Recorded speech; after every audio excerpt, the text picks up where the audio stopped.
Today's talk that Dr. Vince is doing, he titled it, right, alive but not surviving, right? But not well, I'm sorry, alive but not well, right? Surviving but not thriving.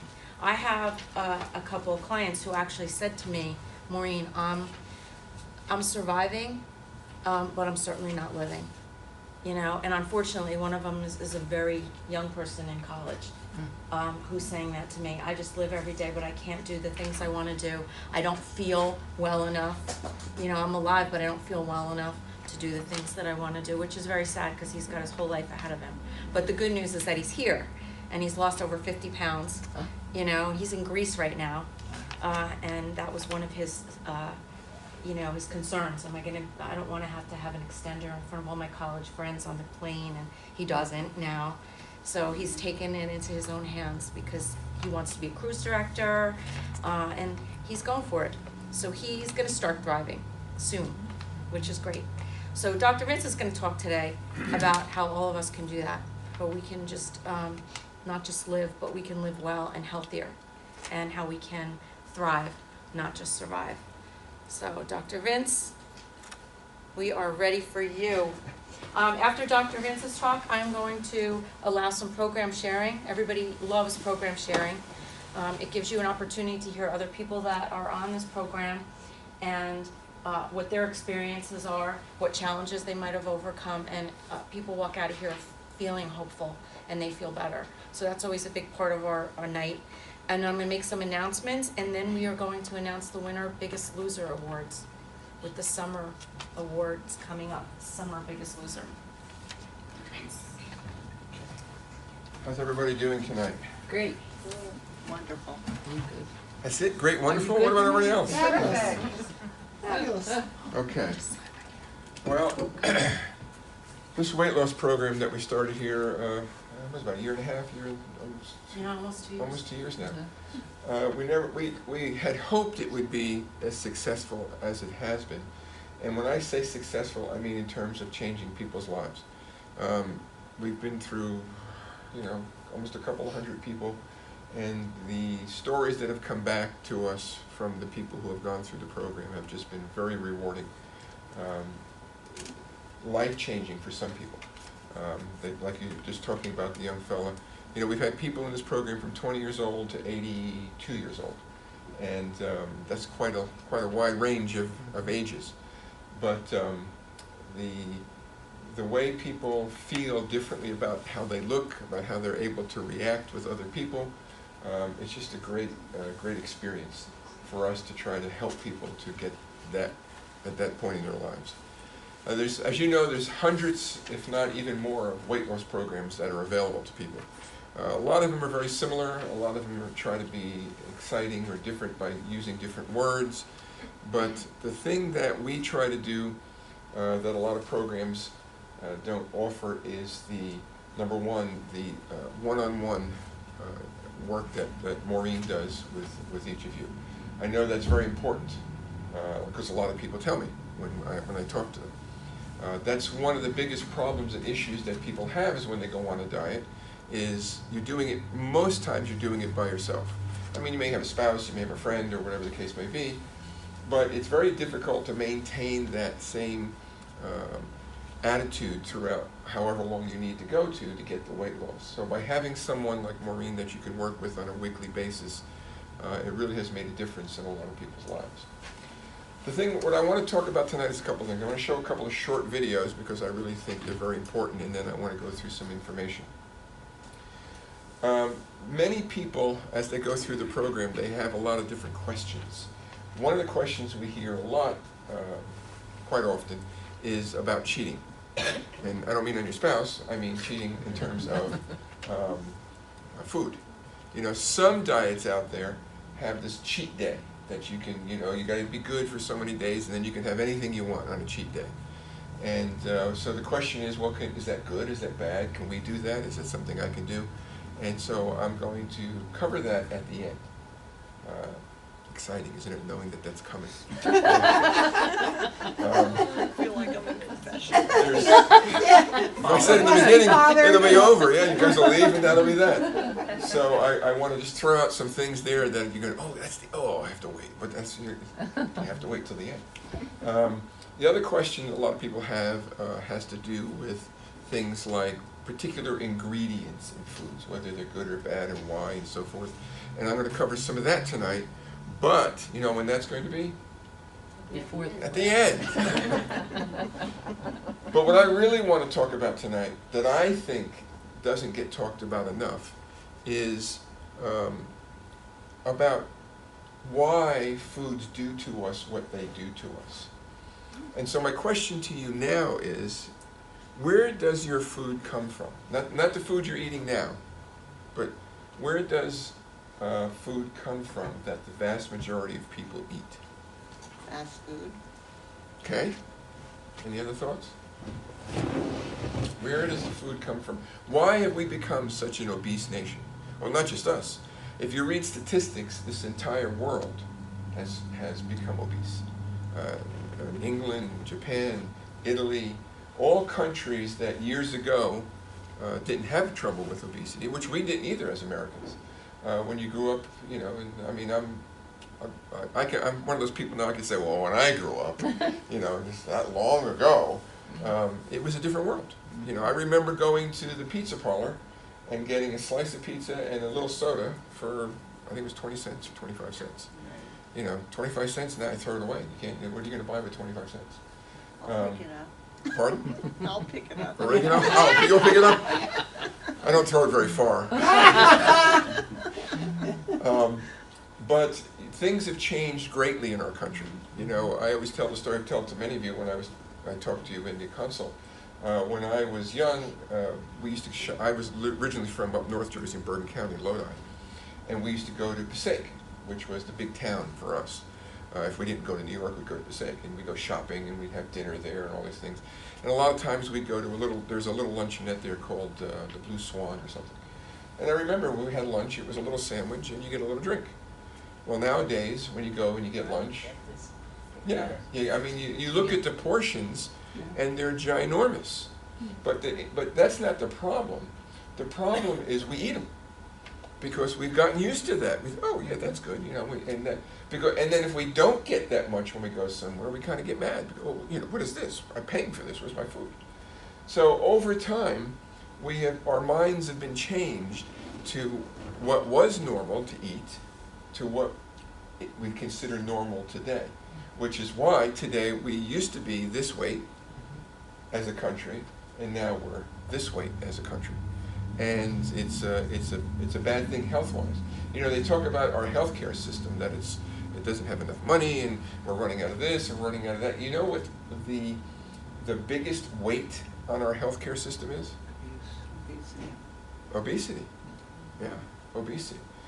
When people, like somebody said to me the other day, if I wanted to contribute to some cancer research, and you know, I mean, it was $1, $2, whatever it was, I forget, $10, whatever it was. And I said no. And they looked at me like, no, what do you mean no? Don't you want to stop cancer? I said, I do. I do it all the time in the office. Well, what are you talking about? You mean cancer research? I said, no. I said, the number one problem that creates cancer in our bodies is obesity. Obesity. There's 13 to 14 different cancers that they can connect almost directly now with obesity. You want to stop cancer? Let's cut this obesity out in this country. Instead of spending billions and billions and billions of dollars trying to figure out, once you have cancer, how to get rid of it, we can spend a portion of that fixing this problem, and we won't have to worry about cancer. You know, cancer's back on the upswing again. Why? Because obesity's on the upswing. But you're going to hear anybody tell you that? No, they're not going to tell you that. Breast cancer, uterus cancer, colon cancer. Now we know that lung cancer is certainly cigarettes, but all the other cancers that are there, obesity, because of all the inflammation that ends up going on in your body, and we're going to talk about that in a few minutes, it tears our bodies apart. I was just reading an article with some guy who was a weightlifter. He said, you can eat whatever you want, whenever you want. Look at me, you know. And I thought to myself, what an idiot. Because he looks in the mirror and he thinks he has muscles, he thinks he's okay. I can't tell you how many people I knew had muscles in their 30s and 40s and died. Woke up dead. Why? because they were filled with inflammation. Because even though they thought they were big and tough, and even though thought they were eating all the right foods, they weren't. And so what happened with their bodies? They died from the inside out. You know, it's not. Some people look horrible, and yet they're very healthy, and some people look very healthy, and they die very young. Today we see a lot of that. 30-year-olds, 40-year-olds dying of heart attacks. Why? Well, because it's the way we're living. It's the foods that we're eating. And it's killing us from the inside out. But what I want to talk about tonight is where do those foods come from? Everything, well, we grow them in the farms. Well, yes, the raw product is grown in the farms, but what happens to it after that? Processed. Yeah, and so let's take a look at a couple of these things, and then we'll talk about a few more things.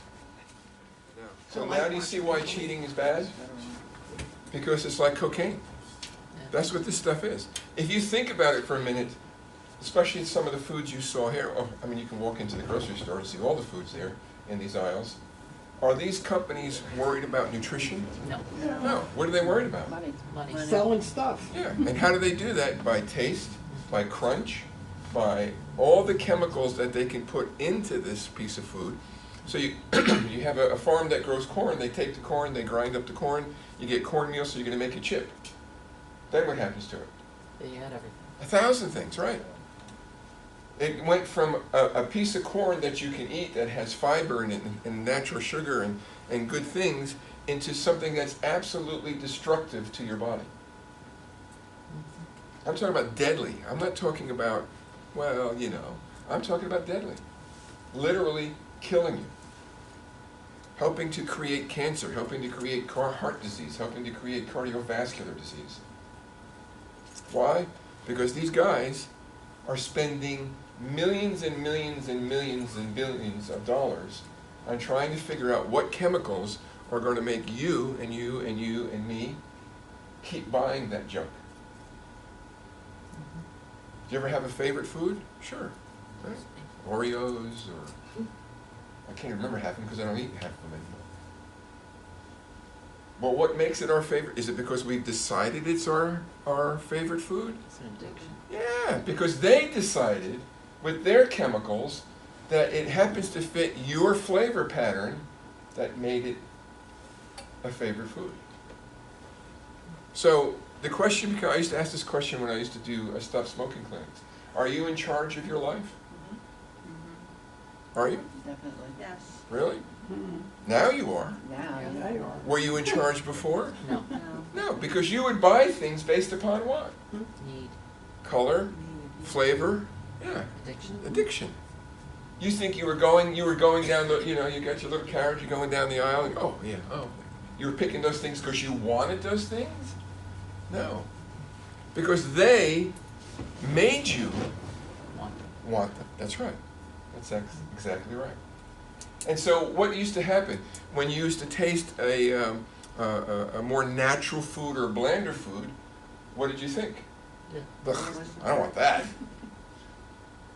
But now that you're getting your palates cleaned and your body's cleaned, what happens now when you eat more bland or flavorful? Or I mean, I think they're flavorful, but when you're used to this stuff, that stuff has no flavor to it. But now, as you start to change your lives, what happens? All of a sudden, celery does taste pretty good. Lettuce, wow, it's got a flavor to it. I used to sometimes sit and just cut a head of lettuce and just chew on the lettuce. And people would look at me, I feel like, what are you, out of your mind?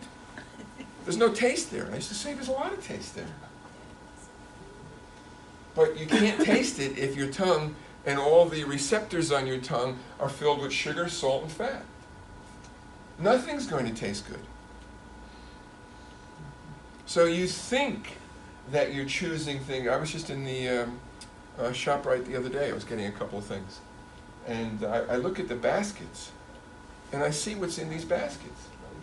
They're loaded with Cheez-Its and Oreos and on and on and on. And I think to myself, they didn't choose that food. That food made them choose that food. And you think, oh no, I'm just sitting there. You're not.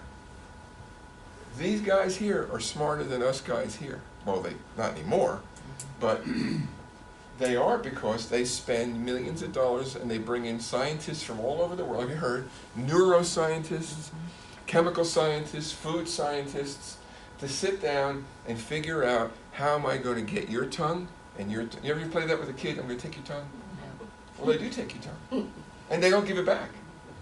You have to fight to get your tongue back. Or the nose, when you take the nose. I do that now with my mom. I take it. Of course, they're too old for that now. I'm taking my tongue. But we talk about the tongue, but what else is important? The nose, right? It smells. So they use certain kind of chemicals so that when you open the box, what comes up? Yeah, you get this nice. Right? Do you ever do that when you open a box? You get that smell. You shiver a little bit. Next thing you know, your hands are in the box. It happens because they're making it happen, not because you want it to happen, because they're addicting you. Every color that's on those boxes, every chemical that's in that box, there's virtually no nutrition in any of that food. I could take you into ShopRite, or, well, I keep saying Pathmark, but there's nothing here but ShopRite. I can take you into that ShopRite, and I can take you up and down those aisles and show you that 90% of that stuff in there has no nutrition. It's all chemicals. Yeah, it's all chemicals. That's exactly right. You're buying a box of chemicals. That's going to do what for you? Kill you. That's right. I got a couple of things I want to hand out to you. Start one at a time. Doctor, they mentioned heat as far as foods. I like spicy stuff, and it alarms me now. Is that something that I should No, avoid? spices are okay. Spices are good. They were just saying the chili, because it has things in it besides the heat, Okay. that it stimulates the brain centers. Okay. What they're talking about, and this is another thing they've just discovered recently. You know, we talked about insulin and how bad insulin is, because we become, as you eat these foods, you generate more and more insulin, and you start becoming insulin resistant, especially when you start getting heavier. And insulin resistance causes your body to produce even more insulin, but you become diabetic at that point because you're not able to utilize the insulin. But what they're finding now is, even more importantly, is there's a chemical in your brain called dopamine. They mentioned it real quick. I don't know if you've ever heard that chemical. Well, it's a happy hormone. And it's the hormone that insulin, they're finding a link now between insulin and dopamine, that the more of this food you eat, the more insulin you release, the more dopamine you release, which makes you happy. Do you ever eat something and feel happy after you eat it? Do you ever have a bad thing happen to you, and where do you go? Food. Yeah. A little ice cream, little, Cheerios, a little this, a little that. And you think, I feel better. But do you feel better? Because then after it goes away, what happens? Illusion. Yeah, you're back where you were. Well, I gotta have more. So everything is designed to not only addict you, but to release chemicals. And they know what the chemicals are. You don't know what they are, but they know what they are. And they know what chemicals to release to get you wanting that stuff. So when you get on a program like this, especially in the beginning, you say, well, you start to talk to Maureen, you say, well, can I just have a little? We had a lady today came in with her mother. Now, she's not young, she's, I think, in her 50s. And when you're 50s, you're shocked. That's the problem. But her mother was just giving her the hardest time. This woman's a 50-year-old woman, and her mother's, I don't like what to talk, but anyway. And so she kept asking about, well, can I have pasta? I mean, how many times did she ask us that? If she didn't ask us once, she must have asked us 10 times. Yeah. No, you can't have pasta. When we were first talking about it, because I said, on the diet, you get fruits, you get vegetables, you get, well, can I have pasta? Well, if you can grow it out of the ground, then you can have pasta. Is it a fruit? Is it a vegetable? Did you get that? And she looked at me like, Are you no. sure? Well, then you can't have it. Are you sure? I mean, no. Do I hate pasta? No. I'm Italian. I don't have to here. I'm Italian. I love pasta, but I know it's no good for me either, and I hardly ever eat pasta. And I grew up eating it all the time. because I know what it is. It's sugar. So, but, you know, I mean, her mother can say, you mean we can't have pasta? Yeah. How about chocolate? Yeah. You sure I can't have chocolate? No! Can you pass these apples in, please? I'm hoping I have enough not to print more. One per family. It's funny. Yeah, I just wanted to say something. Sure. I was away for a week and my girlfriend doesn't cook, so we went out to dinner every night. And I thought it was gonna be like impossible, but I really did watch and everything, except for one night, the last night, as a side dish, I wound up having some pasta with some like Frito sauce or something on it. And I tried to eat, I ate it, and I didn't like it. Are they the same? You know, it was like really together? weird. I mean, like I really didn't I'm care sorry, for I it. didn't print enough, I have to print some more. I know, I need to- found that my tastes have changed a I'll lot. have to get a couple you know. more. Do you want, can you, oh, okay. There's one now, just need We'll just leave it. He doesn't get that. Here, I'll give you mine, and I'll just wing it. I think that- Well, I just want to, basically, the headline is the big thing. You know, how big businesses make food as addictive as cocaine, the secret science behind food addiction and how to beat it. So, obviously we're talking about the trifecta, the sugar, the fat, and the salt. Those three things are making those companies billions of dollars. And so you look at who's that guy right there. Anybody know who the guy is? Homer. Sure, you know Homer, right? So here's what happens. An event triggers anticipation and expectation, which leads to dopamine release. We just talked about dopamine. That is, watching a food commercial, seeing cookies on the counter, or boredom creates a what? Craving. That ever happened before? Oh, yeah. Of course. They know. They have the, you know, and it's, we can go on, I try to, well, I get started because I get so excited, I just want to keep talking about it. But, you know, you watch these commercials and there's these beautiful people and they're eating these and they're smiling and it's all, you don't ever see people, you know, eating something, and throwing up and, you know, you see, well, it changes their lives, it's great, I'm going to have that. It just goes on and on. So what happens? Eat something, feel good. When we finally give into one of these foods, it further releases more dopamine. Suddenly your sugar cravings function much like a drug addict's. More dopamine is even released. So now we have high dopamine levels, which is going to lead to what? More cravings.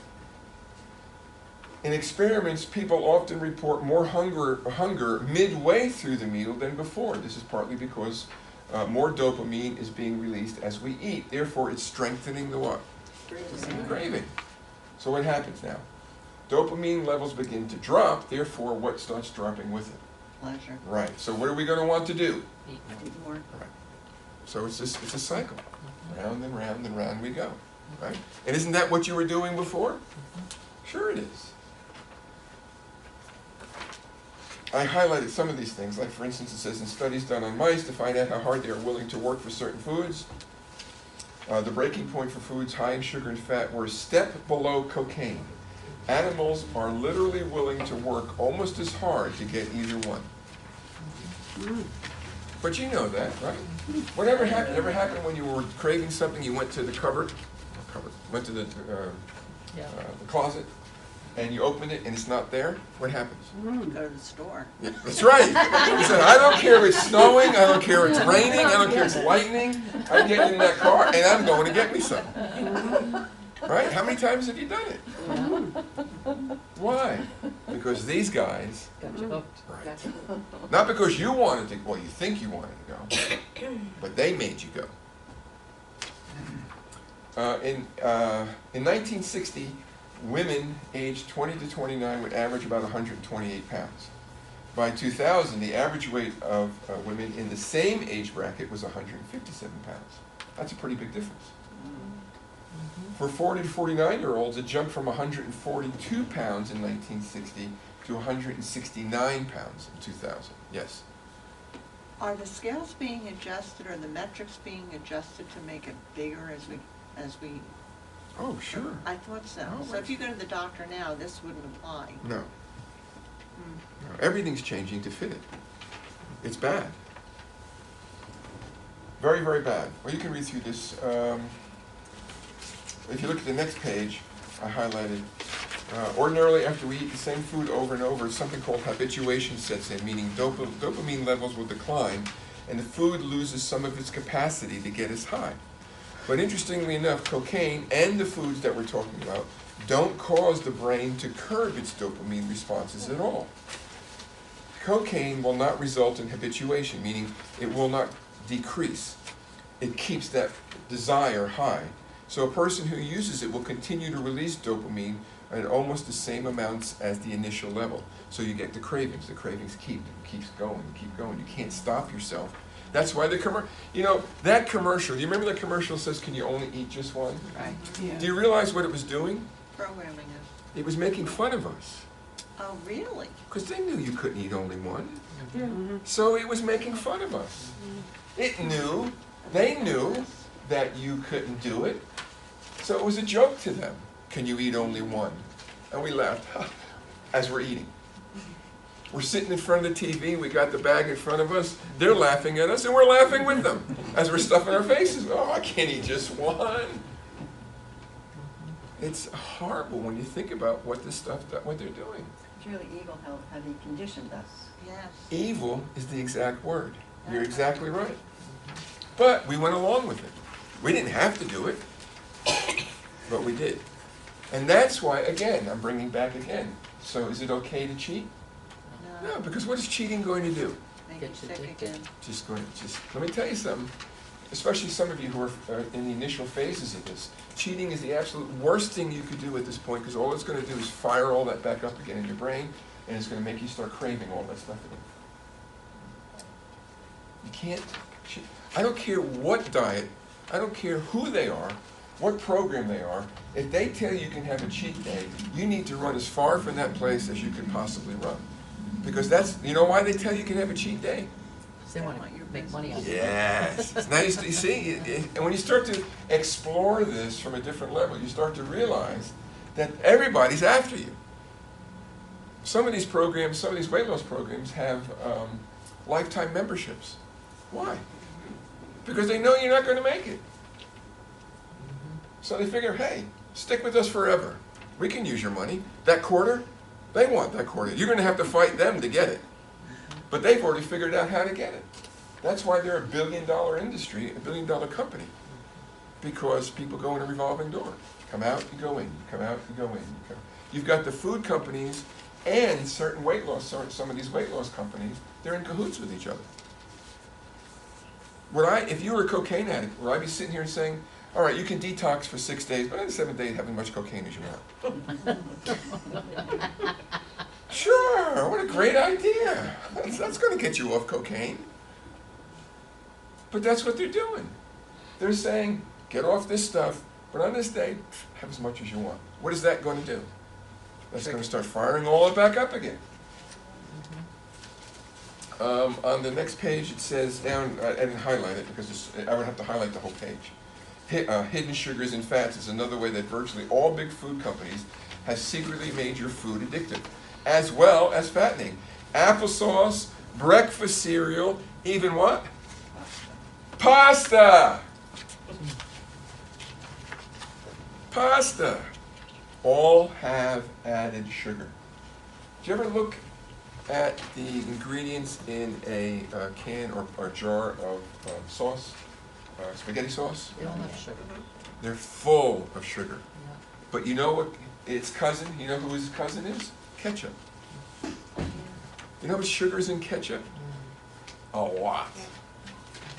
You want to have something on your hamburger or on your hot dog? Have mustard. Because there's nothing in there. It's just mustard seed. It's actually, I can't think of the spice off the top of my head. Cool. Curcumin, which is very good for you. Yeah, exactly. So that's what I never have ketchup. I haven't eaten ketchup in years. If I want something, I spread mustard on it. Never had cereal. You might as well just be shooting yourself in the head when you eat cereal. Virtually any sauce or dressing you like has added sugar and fat. Why do kids reach for the ranch dressing? Because it's sweet. Of course. A little further down, Consumers even started getting smart and avoiding the word sugar on labels, so companies started putting in 4 to 5 different types of sugar. Honey, molasses, high fructose corn syrup. They've got all kinds of names for things that are bad for you. Some breads even have a lot of sugar. McDonald's hamburger buns are on a sweetness level of 7 out of 15. That's pretty high. Ketchup is around 8 or 9, I just said that. Pizza Hut sauce is close to 10 or 12. Added sugar is everywhere, not just in your Frosted. Remember Frosted Flakes? What was it used to be called? Sugar Frosted Flakes. So they took the word sugar out of it. Well, that made it better. Sure, I mean, it's, you know, I'll eat it now because now there's no sugar in it. Added chemicals and flavors are another way to create flavors that get you hooked.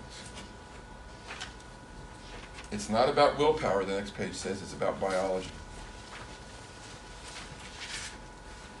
You can take this home and you can read it. It's just great information. Let's go to the next one. I hope I have enough. I'll start this way. Thank you. You're welcome. Treats me like a stepchild. A redheaded thing. Yes, a redheaded stepchild. You're right. Wait a minute. Yeah. I don't have a stitch of red hair on my head. What? See if I got the right one here.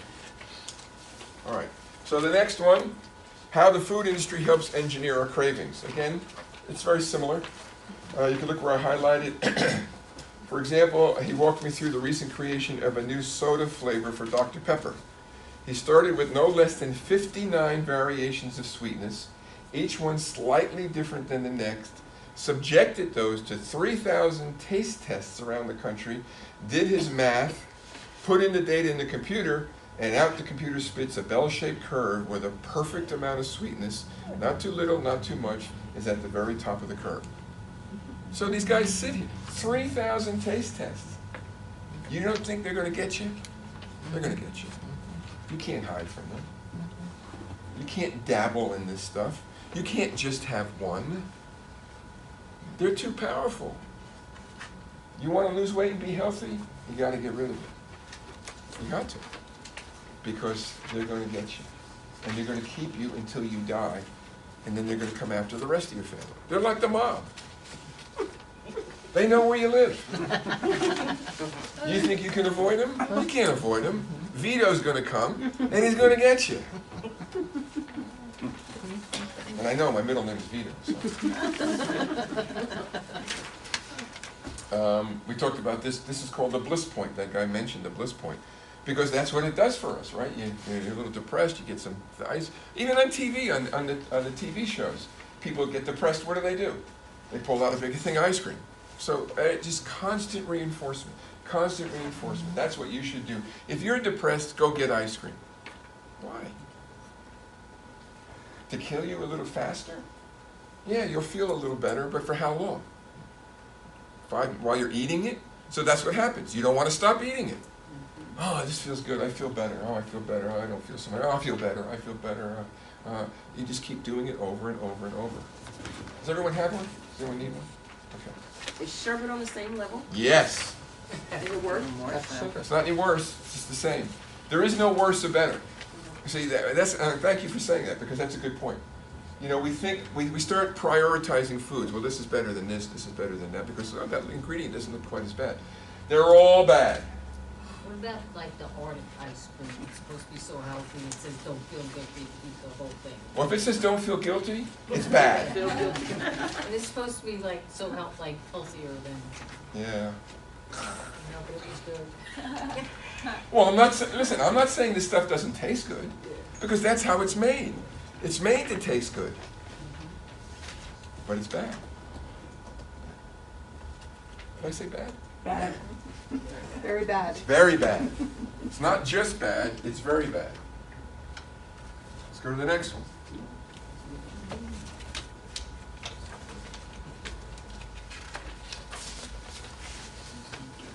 Copies to give us my kids. Thank you. Oh, yeah. Yep. Did you look in the cabinets lately at the kids' house? The grandkids, yeah. Where'd she go? She's gone? Oh, All right, well, I'll just pass it on. I didn't scare her, did I? You're running out of here? That's why none of the diets. Huh? That's why diets don't work. The secret behind the weight gain inflammation connection. Now you've heard us talk about inflammation numerous times, right? So what is inflammation? We have to understand there's good and there's bad inflammation. Your body has to have some inflammation because that's what it does to fight things. You get a cut, right? And what happens after it starts to heal over? It gets hot, right? It kind of gets puffed up a little bit. You see a little stuff in there. It gets warm. You might feel a little beating going on. That's inflammation. That's your body attacking whatever was coming in and fighting it and killing it. The problem comes in when the inflammation becomes chronic. And then it just tears you apart. Tears you apart. Arthritis, you know what arthritis is? Arthro means joint, the Latin for joint. Itis, inflammation. Sure. Bursitis, arthritis. And today, we're filled with it. We're filled with it. Yeah. They're changing knees more than they're changing tires on cars. It's a whole industry now. Changing knees, changing shoulders. We're becoming bionic people. Why? Because these guys, you think it's just because, well, everybody says, well, I'm getting older. What does that have to do with anything? These are the guys that are causing it to happen. Right here, for several reasons. Number one, by eating that food, you get chronic inflammation, so it starts tearing up your body. Number two, we become obese. You can't carry all that, your joints can't carry all that weight around without at some point breaking down. You only have soft cartilage between the joints. When there's all that weight sitting on it, remember, it's not just standing. When we sit, we have to get up, right? So all that excess weight that we're lifting goes right into the joints and eventually destroys the joints. Does it also destroy the back? Everything. Yeah. I mean, the weight Yes. affects the back? Absolutely. Yeah. Sure. Oh, boy. Yeah. Yeah, it does. Think about it. If you're, let's just say 20 pounds overweight, okay? Maybe you're more, I don't care. But let's say you're 20 pounds. Have you ever picked up a 20-pound child? Carry it around. Yeah, Hey. exactly. Here's what I want you to do. Next time, if you have grandchildren or children or whatever, they're 20 pounds, have them hang from your neck for a few minutes. Say, come here, grab my neck, and then pick them up like that and walk around with them hanging on your neck. If you're more than 20 pounds over, get 2 kids. Put one in the front, one in the back. Listen, I can tell you that since I've lost weight, I don't have the pain in my back the way I used to. And I stand on my feet all day long. Praise the Lord. Yeah, absolutely, I swear. I swear. This it makes isn't a rocket difference. science. It's easy. Is it hard to do? Yes. Why? Because of them. I'm going to keep pointing to those guys. Yeah. They're the devil. I'm gonna hire the mafia. You need them on. Try to fight back with these guys. Yeah, really? That's right. So this one talks about good and bad inflammation. Poor habits like eating an unhealthy diet, not exercise. Oh, that's another thing I was going to talk about. We just save that for another night because I can go on all night here. But, everybody says, well, you got to exercise to lose weight. You know what research is saying today? Exercise is not helpful to losing weight. It's helpful to being healthy, but is really, and this has been done several times now, they took large groups, one group exercised and one group just did a healthy diet. The weight loss was the same. And we've seen that here, right? Probably 80% of our people don't exercise, and yet they lose the weight. Consuming too much sugar can contribute to a bad type of inflammation called chronic inflammation. These habits turn the immune system on and help it stay activated for long periods of time. Along with other factors, chronic inflammation can lead to chronic illness. Do we have a lot of chronic illness in this country today? Tons of it. Why? Because of them. We've got to kill these people. Push them like bugs because they're killing us all. Over time, chronic inflammation makes your arteries more likely to collect plaque, which stiffens and clogs them and can lead to heart disease. The next page. At this point, these cells, we're talking about fat cells here. You can read all of it later. At this point, these cells aren't just fat storage warehouses. They're like little inflammation factories sending out signals to activate the immune system. Losing weight allows the fat cells to shrink back to a more normal size, turning off the signals that trigger chronic inflammation. So dieting, lifestyle change, I'm not even going to say dieting, lifestyle change does a lot more than just lose weight. It's not just about losing weight. That's just one part of this whole thing.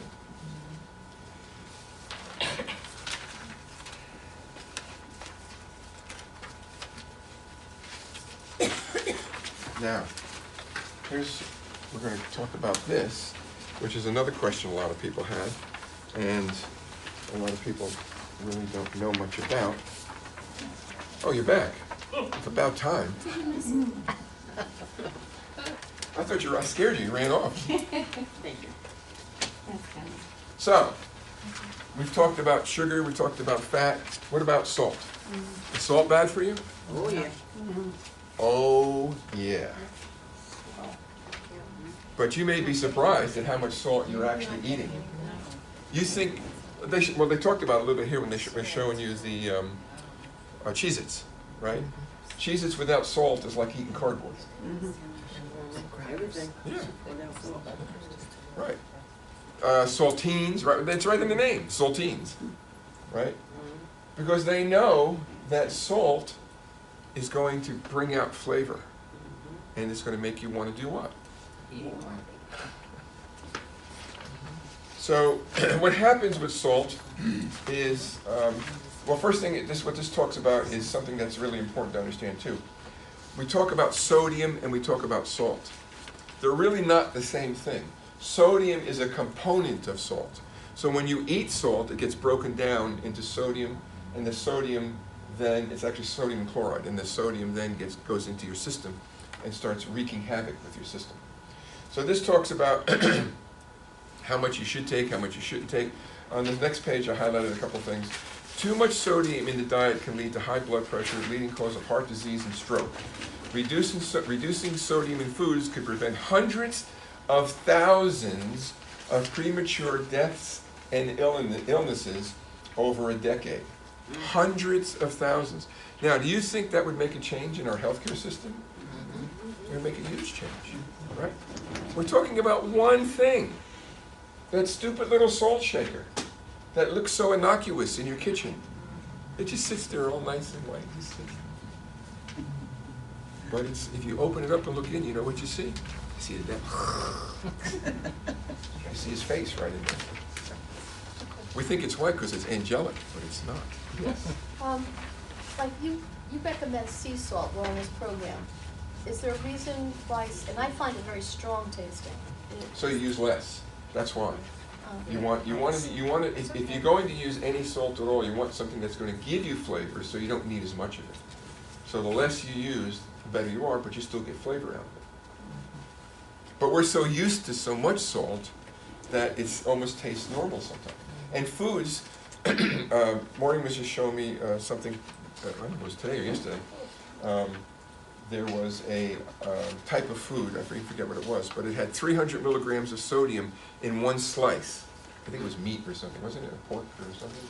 Oh, no, it was a pasta alternative, I think it was, right? What? No, I thought it was. Oh, no, it was the coconut, that they wanted to make some kind of a coconut thing they got at Trader Joe's that they wanted to use in their cauliflower rice. Oh. And it was 1 tablespoon was 300 milligrams of sodium. You want cauliflower rice? Well, first of all, you shouldn't have cauliflower. Here's what you do. I do it all the time. Get yourself a nice head of cauliflower. Steam it very lightly until it's just crunchy. Mash it up, and get a little bit. Can you have cheese or no cheese? No cheese. No cheese. Don't get that then. No cheese. No Don't cheese, get no cheese. pasta. No pasta. And no Stay away cheese from pasta and no and cheese. And no chocolate. Not even dark, Cauliflower. dark chocolate. No chocolate. No. Are you cheating? No, No, I was just asking for the no, future. you were asking for me, right? Yeah. Thank you. But they can have a little tiny bit of salt, right? Yeah, Yeah. yeah. So you take it, just a tiny bit, all you need, that's all you're gonna need. And you put it in there, and it'll be the best tasting thing you've ever had. And it's full of nutrition. You know what's Full. better than that? No, but I'll take it. Squeeze lemon Oh, that's a good on the idea. cauliflower. Sure, Lemon brings out the flavor Yeah. in any vegetable. great idea. Any fish. Great idea. So even Forget the Himalayan salt. is not good? Himalayan It's, salt? it's again the amount. You have to, Himalayan's a lot, well, if you get the red Himalayan that has iron in it, that's what the red is. Yes, I was gonna say. Right. Gotcha. So just, you gotta use just like, you see how much that is? Less than that. Like a pin. 1 of 3 Americans has high blood pressure, and in African American, the number increases to almost half. Why? So, Because the No mob. salt. The mob. That's right. the mob. Because the mob. Darn mob. You don't think that they know the difference between the different races? They do. They do. They make foods They're very differently. smart. They do. They don't care. They're going to kill us all. They don't care if you're white, black, Asian. They don't care what it is. They want you addicted to their foods. They want money. That's right. They don't care. Hey, it's all green. The money's green, no matter who we are. And they want it. How much sodium should we have a day? A day, Yeah, I was trying no to more than find it. 1,500 milligrams. No more than 1,500? But that's on a normal diet. That's when you shouldn't even be that. Now I don't think it's even that much, right? You can just, how much do you Of give? Salt. Of salt, it doesn't specify, but we just say very limited salt, because everything is pretty much salt. It's hidden salt. So Yeah. much salt you're taking in anyway. Right. Most foods, but what happens is, as you get more and more used to the diet, and you cleanse your palate more and more, you're not going to need the salt. You're not going to need the fat. You're not going to need the sugar. Right. The reason those things are put in there is because they want so much flavor that you're not going to go back to that other stuff. They are flooding your neurons with flavor. They're flooding your brain with dopamine. And they're flooding your bodies with insulin. They're killing you. They're killing you. All right, one more.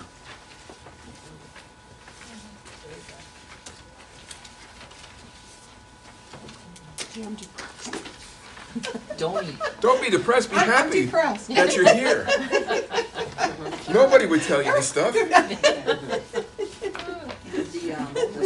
The salt-free seasonings works well. Yeah, but you got spices, and you can use all the spices you want. Use Mrs. Dash. Use spices. Yeah.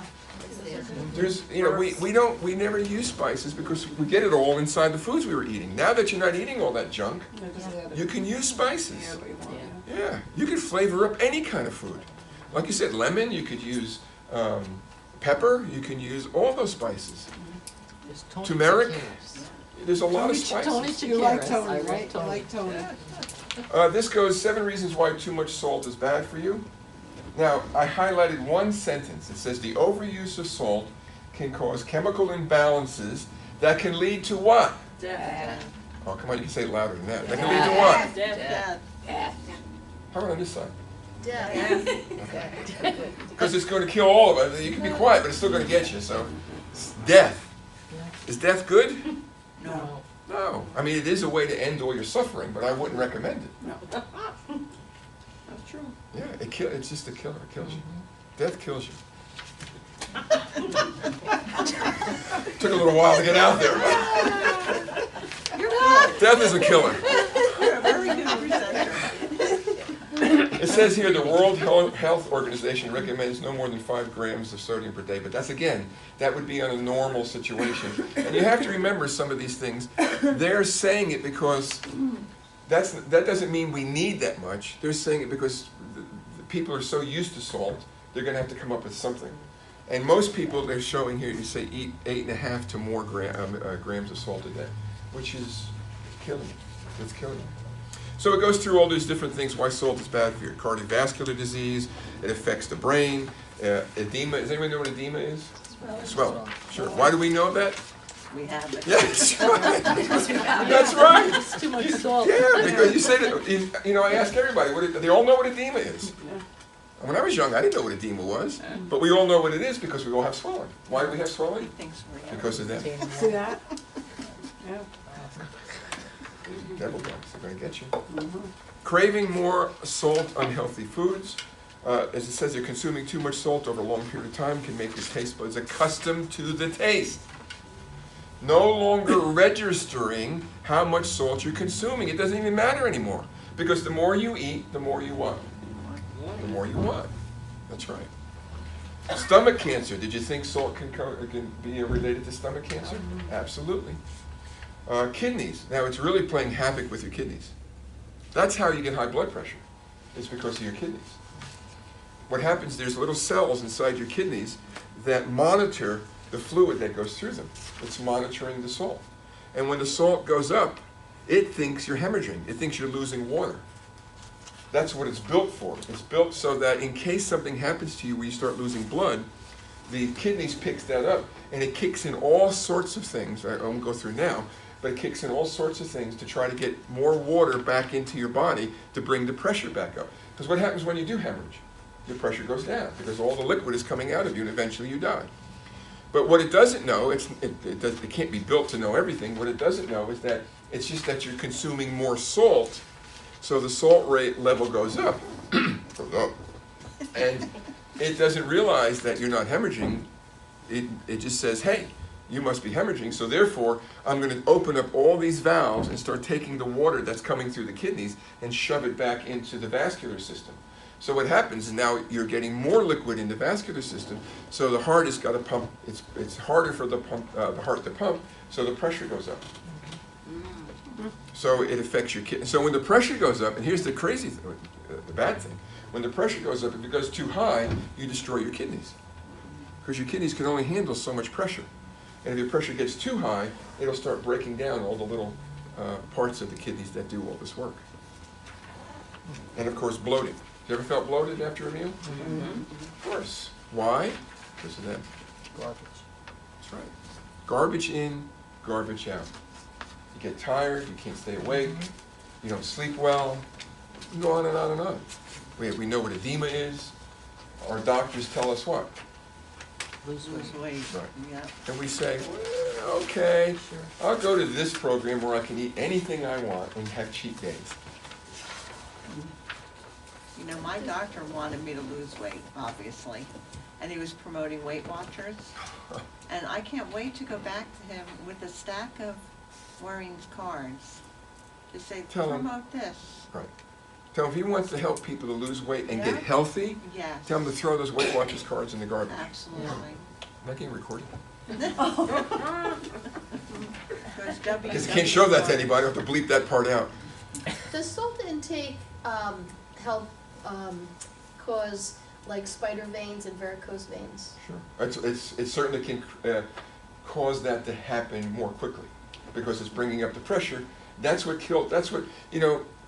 good point. Varicose veins, you know what causes varicose veins and why they happen? Because in your venous system, you have two systems. You have the arterial system, which distributes the blood to the body, and a venous system, which takes it back to the lungs so that it gets oxygenated again, it goes back out again. So it's a closed system, goes around and around. Well, the venous system doesn't have the heart. I mean, the heart, some of the pressure is there, but it's very low compared to the arterial side.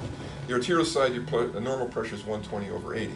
But when it gets to the venous side, it's much lower because it's further away from the heart. So it has to have mechanisms built into it to be able to get that blood from your foot all the way back up to your heart. And typically when we get spider veins or when we get varicose veins, are they in our hands, in our arms? No, where are they? Right, because that's where it's got the furthest to travel, and what's trying to pull it back down? Gravity, right? Because water weighs 8 pounds per gallon. If you ever lifted one of those stupid things to put in one of those drink dispensers, they're pretty heavy, they're 40 pounds. So you have all this water, I mean, blood is water, basically, with other things in it. So you have all this water trying to come up back to the heart. Now look at me, it's got to go a long way, right? So what happens is, as we take in or consume too much of these foods, especially sugar and salt, it changes our blood pressure.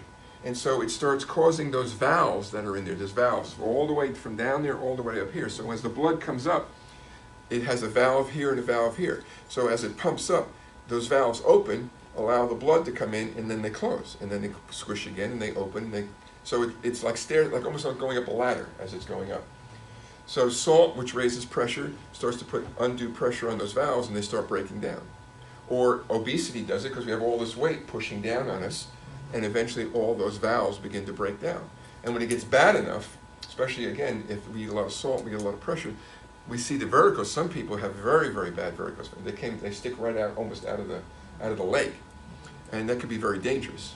They're very bad. So yes, salt can add or contribute to that problem, just like sugar. Now sugar and fat and all these other things contribute to that problem because there's no nutrition there when we eat this kind of stuff. So it helps those valves don't get the nutrition they need and they eventually break down. So this is the point. Everything that you guys are mentioning is what's happening to us when we eat these kinds of food. Little by little, our vascular system begins to break down, and our cardio system begins to break down, our immune system begins to break down. And what happens? You die. No good. No, I can promise you, death is not fun. no. Well, it depends up or down, you know. Well, The Venus you want to try and find out which way you're going? I want to stay here as long as I can. Yes, Now, there's multicolored pasta, yes, there's spinach pasta, Yes. carrot pasta, wheat. yes, yes, All of those are in the garbage. yes. So far, so good. Throw it out. The zucchini looks like pasta. You know what you You can do have? that Yeah, thing. you get spaghetti It squash. looks like spaghetti, Spaghetti squash. or spaghetti squash. Yeah, or- spaghetti squash is yeah. great. I had a That's first good. time in my life. Yeah. It was good. Yeah, Spaghetti it's squash got a is nice good. crunch to it, nice flavor to it. Yeah. You If got you close spaghetti. your eyes, you don't know you're not eating That's pasta. right. Yeah, no, it is. You're It's absolutely good. right. Yeah. It's gotta bake it, Yeah. bake it, and There's, the thing is, this program is not only going to help you lose weight, not only going to help you change your lifestyle, but it's going to open you up to things. There's so many food. You know how many foods there are out there that you can eat that have flavor, that have nutrition, that have value, that are going to make you healthy, that you never thought were. First of all, they're not in boxes. no, No. You can't, or cans. You Nope. can't. There's nothing in they're on the there. shelf. Right. They're in the produce aisle. That's right.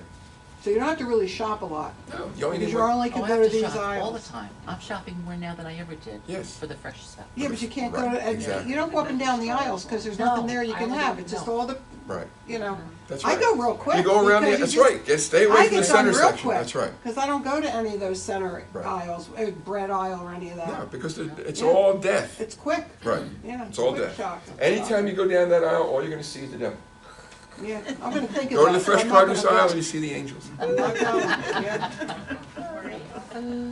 What? Right. Yeah. Yeah, Maureen. You see her face. No devil, angels. Is that Maureen with the smile over? That's right. Yeah. All the other aisles are the devil. Yeah. Any questions? Does that make sense? Oh, yeah. I do have a question. I'm sorry, too late. When I looked at the gallon of milk, Oh. I saw 12 grams of sugar. Yes, lactose. Is any of that from, it's all processed, it's not from? Milk is very highly processed.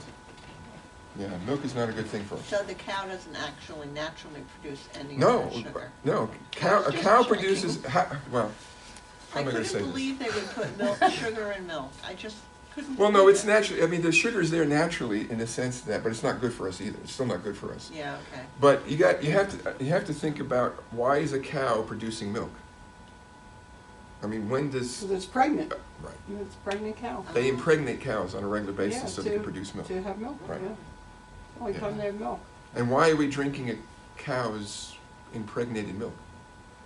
Because there's a dairy concern. Don't ever show this to anybody. If that goes out, I'm gonna die. You'll never see me again. We'll see. Milk also has casein in it. Yeah. Which is like a glue, Yep. and it actually, well, I mean, we're the only mammals that have milk after. Yeah, exactly, that's right. Do you see cows drinking milk? Hey, go up there. They don't drink milk. They drink milk when they're babies and they're calves, and then when they're done, they're done. But not us. We say, well, that's not enough, we want more. It's milk. They actually use the casein from the milk for glue. Yeah, sure. Yeah. I have one more. But the almond milk's okay though, right? Yeah. The almond milk or it's almond coconut unsweetened, that's okay, Yes, right? unsweetened, that's right. Yeah, that's Yeah, good. Yeah, you I get like used to that. it. Yeah, I like Yeah, that. you do. You I get use it used in to, coffee. the thing is, you get used to any good Yeah. food once you get this cleaned away. Yeah, it's You know. good. It's like anything else. They're coating you. Oh, am I finished? I think I'm done, guys. Congratulations. I'm being the hook. The hook is coming and pulling you off. Alrighty, well. If you have any other That's questions, great. Yeah, ask that's good. Maureen. But I want you to take this very seriously, because it's so easy to go back. We're just like any addicted person. It's easy to go back. You have to remember. You have to keep in your mind. You're going back to them. You're going back to the mob. Remember this movie, Married to the Mob? Well, don't, because they have nothing for you. All they want to do is kill you, and they don't care. And they know, like I said, they know where you live, and they know where your family is, and they want to come after you. Stay away from them. I just want to share one thing. Okay? I had to go to my physician for a 6-month checkup after I joined the program. And I had lost a significant amount of weight. And he looked at me and said, "What are you doing?" He was so excited. And my blood work showed that my blood, number one, my blood pressure went down. My cholesterol went down. My LDH went down. I mean, all the good things that could possibly happen in my blood work happened. And it's He just said, from, "I just can't believe what it's just from what you're eating doing." normal, real foods. Yeah, yeah, Anti-inflammatory. yeah. It's an Yeah. anti-inflammatory diet. That's Yeah. right. All right, I know. I'm out. I'm done. Goodbye. I'm out. Thank you. I'm back. Thank you. People ask me what kind of a diet are you on, I said, I don't know, I do say it's anti-inflammatory, but there's no name for it. Healthy living. How's that? Healthy living diet. Yeah.